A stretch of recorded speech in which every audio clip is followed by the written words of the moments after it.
You guys like Three Houses? Today, we have a brand new Valentine's banner featuring the only characters people care about from Three Houses. On that note, we did see the lineup in the FEH channel, so if you didn't know it was a lineup of Edelgard, Dimitri, Claude, and Rhea, well, now you know. And as per tradition, I will be using this coveted line graph that may or may not be a line graph at the end of the day to rank the brand new Valentine's banner. Today's ranking will be based on how many effects are copy and pasted across every unit on this banner. And if you want copy and pasted banner reviews and content, then make sure to like and subscribe so that— wait, no, it's all wholly original all the time. Yep, wholly original.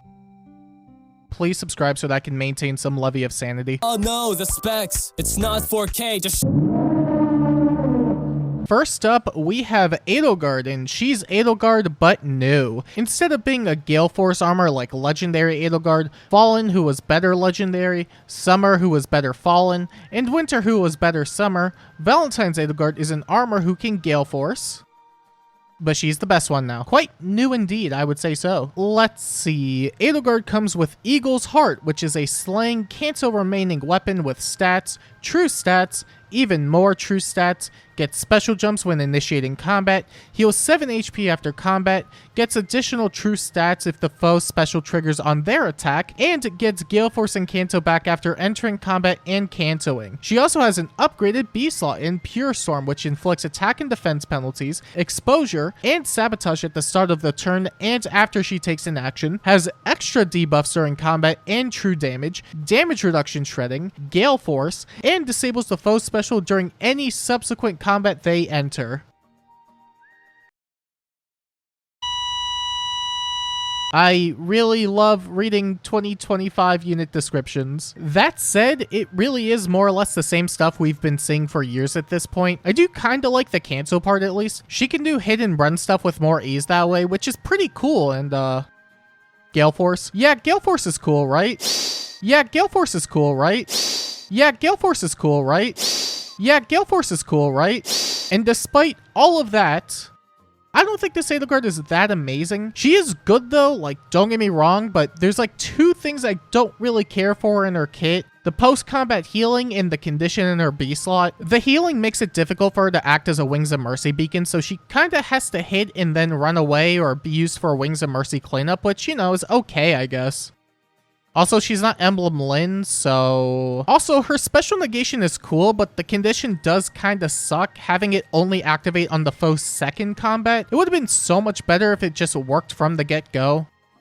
It would have been really good if she also had 6 range and Podium was named Emblem Lyn, but she isn't, so yeah, just use Emblem Lyn. She also comes with Armored Blaze, Sly Sturdy Blow, and Assault Rush, which is an upgrade of Assault Troop. Instead of only getting charge, you get extra movement, 6 visible attack, and when you initiate combat with it, you get 5 extra attack during combat and 1 special jump. It's a pretty meaty upgrade all things considered, and also surprisingly well thought out because they updated the restrictions. Assault Troop could go on any movement type, while Assault Rush is only locked to infantry and armors, which is probably for the best, you know, just so there aren't a flood of cavalry with 4 movement that also gets special jumps. You know, that wouldn't be great, would it? And that's the term you could probably use to sum up Valentine's Edelgard as a whole. She's good, but they made her in a way that doesn't break the entire game, which means she's bad. It's not good enough just to be good these days. She needs to make playing Faye feel like a nightmare for everyone, including the Edelgard players. Thanks, IS, for balancing her, but you also failed at the one job everyone hates you for. I do not care about this unit anymore. This unit no longer interests me. She's not broken. She doesn't do anything good. She doesn't make the game unplayable. Go away.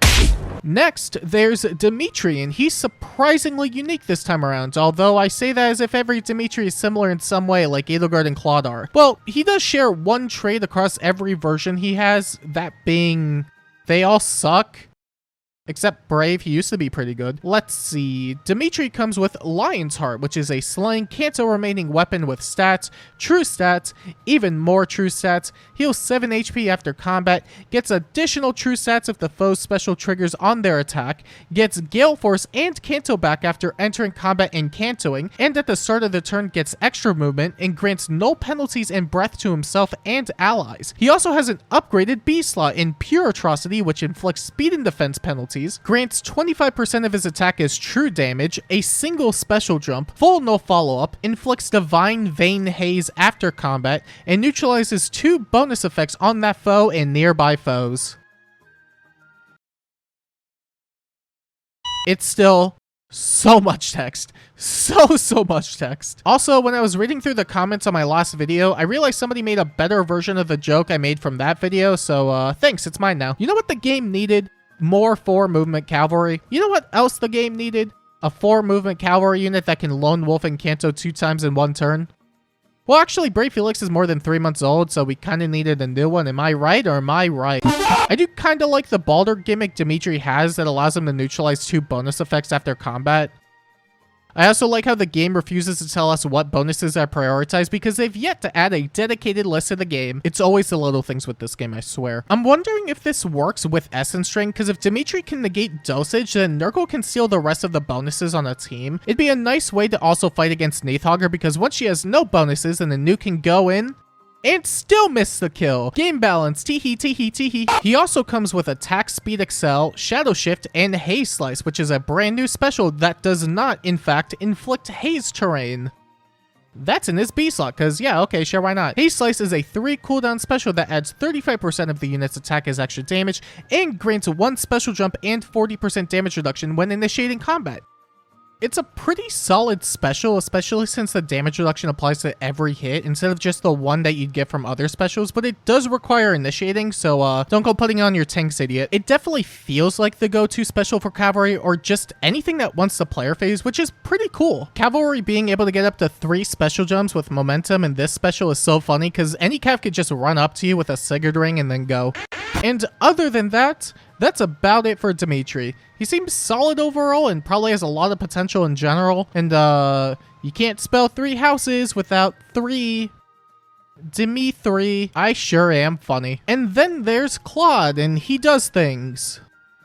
I wouldn't really know what those things are because I didn't read his kit yet, so... let's see. Claude comes with Deer's Heart, which is a Slayin cancel remaining weapon with stats, true stats, even more true stats, heals 7 HP after combat, has built-in lull speed defense, guard nullification, gets Gale Force and Canto back after entering combat and canceling, even when hit by Canto control, and at the start of the turn grants no follow-up and preemptive pulse to himself and allies. He also has an upgraded B slot in Pure Starfall, which inflicts speed and defense penalties, grants 20% of his speed as true damage and true damage reduction, has built-in damage reduction shredding, Scowl, 80% damage reduction on the foe's first hits, grants Deep Star, which is the 80% damage reduction effect, and Vantage to himself after combat, and inflicts gravity on the foe and anyone adjacent to said foe. I cannot tell if this is the longest unit description yet. Okay, so take everything you know about Valentine's Edelgard and Valentine's Dimitri and just apply it over here because it's basically the same thing. Well, only the Gale Force part and the Canto part. Also the true damage and post-combat healing, and man, they really got lazy for all 3 of them. And that's impressive because they're usually lazy about upgrading units in general, but I think they might have put more effort into being lazy than designing the units for this banner. Color me impressed. Anyway, Claude having Gale Force stuff already makes him pretty decent, but the Canto Control clause only makes him better in my eyes since he can Gale Force no matter what. His support's also really good, and he's not a slouch in the enemy phase either because of the Vantage status and 80% DR. He just seems like a really good unit in general. There's no joke to be made here, so now it's kinda awkward.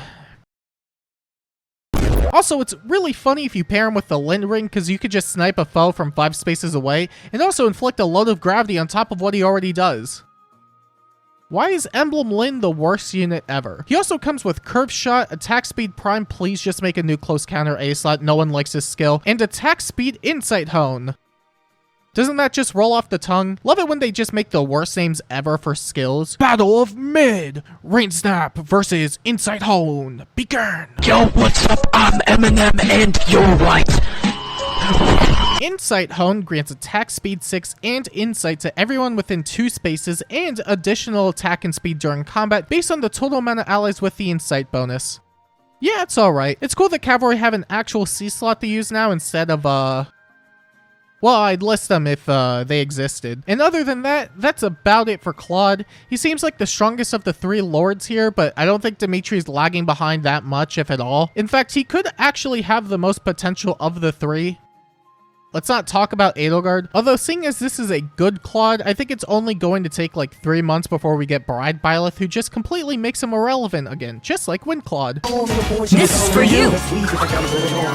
And finally, we have Rhea and Sis, and they're the latest duo unit this time around. We had Duo Hathrin at the beginning of the year, and then Harmonic Marissa just recently, and considering how stupidly strong both of them are, this will most likely end poorly. Let's see. Rhea comes with Devoted Breath, which has Slaying, Null Dragon effectiveness, adaptive damage against ranged foes, gets a bunch of attack defense and res bonuses, 15 true damage and true damage reduction shredding, miracle every combat, and grants allies defense and res bonuses, 7 true damage reduction, and miracle that works once every single turn. She also has an upgraded B slot in Pure Dragon Ball, which is a 60% res-based Dragon Ball that also works against area of effect specials, has Phantom Res +5, Null Guard, 20 to 30% res-based true damage and true damage reduction, a single special jump, debuffs, and heals 10 HP at the start of every turn, on top of a dual button that grants a bonus that nullifies all bonuses from a foe to herself and allies, and applies 2 turns of Divine Vein Stone. I'm so tired, boss. I'm so tired. I don't know what there is to say. She's just broken in every sense of the word. She can save, provide stupid good support, has a button, she can hit really hard too. Fallen Maria looks so bad in comparison, and she was crazy good at her peak. And yeah, I get it. Book 7 unit versus Book 9 unit. Of course, the new unit is going to be better. However, have you considered the following? I love that IS came to the conclusion that every turn miracle to everyone at the height of tank meta was a really good idea. Although, for what it's worth, there is a clause to the miracle support. It's worth keeping in mind that the miracle only applies if the foe initiates combat, which means Rhea goes from being the most broken unit ever to, the most broken unit ever. I think I owe Valentine's Edelgard an apology. Down with the church, yeah. She also comes with Dragon's Roar, Defense Res Scowl, and Lower Ground, which is the near save equivalent to Higher Ground, aka no warping within some spaces in Savior. I know you don't really care, you're not foddering this unit, but I need to fill this section with something, so here's Micaiah yeeting in armor. I think Micaiah might be washed now because of Rhea. And other than that, that's about it for Rhea.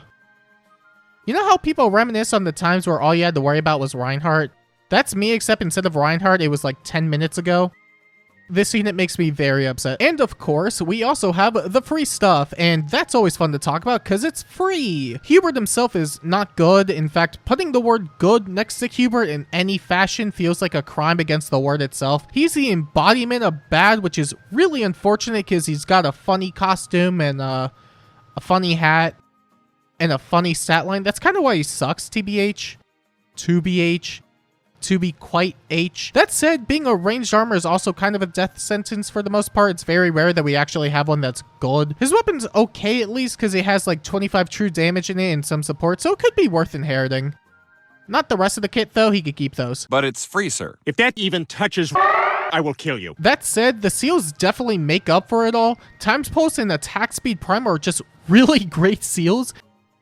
There's no joke to be made here, they're just really good seals. Ivy Lost, choose your legends. And now that we've gone over the brand new Valentine's units, I think it's time we rank the banner on the line graph that may or may not be a line graph at the end of the day. And would you look at that? The brand new 3 Houses banner has earned a 9 out of 10 on the line graph. What a great score for a stellar lineup of same character 1, same character 2, and same character 3. Also Rhea, but Rhea gets a pass because I said so. And you may be wondering to yourself, is 3 houses? And let me break that question down for you. The answer, potentially? A lot of the units here are fairly good overall. Dimitri can remove 2 bonuses and do Gale Force stuff, which is pretty nice for a bunch of modes. Claude can be deceptively good under the right circumstances since he gets Vantage and provides really solid support that most teams would like to have. Rhea is also Power Creep incarnate, and I will never forgive you if you summon for her. Except KCB. Edelgard exists, I guess. That said, there's a lot of good banners currently, like, well, no, not that one, really. That one also isn't that great either. The Legendary Mythic banner's pretty nice, at least. If you snipe red, it could be worth waiting for the rest of the month's banners first before summoning, but that's standard advice for pretty much anything. Can't say there's really any reason not to summon besides that, so go ahead and make someone's experience with Fire Emblem Heroes worse by summoning on the banner.